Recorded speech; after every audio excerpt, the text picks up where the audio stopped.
As we draw near the end of the season of Advent, we focus today on trust. This is not one of the traditional words associated with Advent, but trust is central to our spiritual life. Trust, rather than rigid beliefs, is synonymous with faith.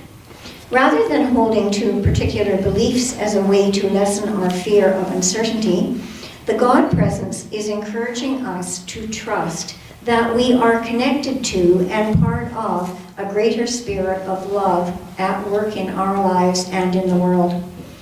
Today we hear the story of Joseph, a story found only in Matthew's Gospel. This is a story of trust, where Joseph must choose between holding to the rigid belief system of his culture and religion, or choosing to trust the spirit of love. Most mainline biblical scholars would agree that Joseph is a literary creation, that in reality we have no knowledge of who Jesus' father might have been.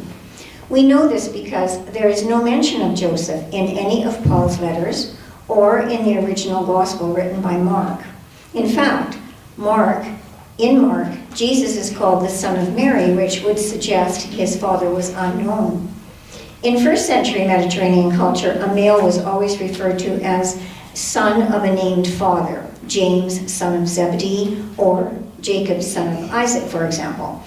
Writing in the 9th decade after Jesus' death, it became necessary to create a father to provide a protective cover for the pregnant Mary in that cruel and patriarchal world. But apart from making Mary and Jesus more socially acceptable to new believers, there's a deeper message in this story.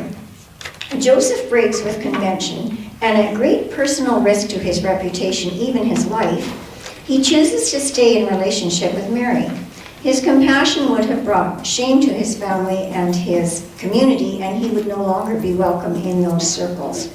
It is this quality of character, this act of trust, that you would expect from the father of Jesus.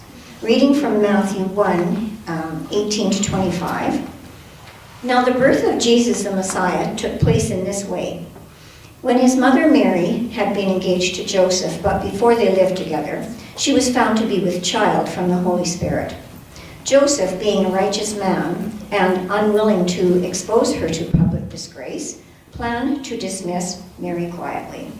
But just when he had resolved to do this, an angel of God appeared to him in a dream and said, Joseph, son of David, do not be afraid to take Mary as your wife, for the child conceived in her is from the Holy Spirit.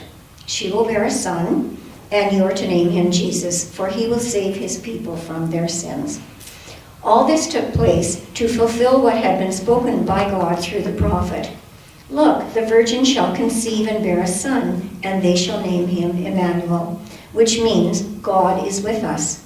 When Jesus awoke from sleep, he did as the angel of God commanded. When Joseph awoke from sleep, he did as the angel of God commanded.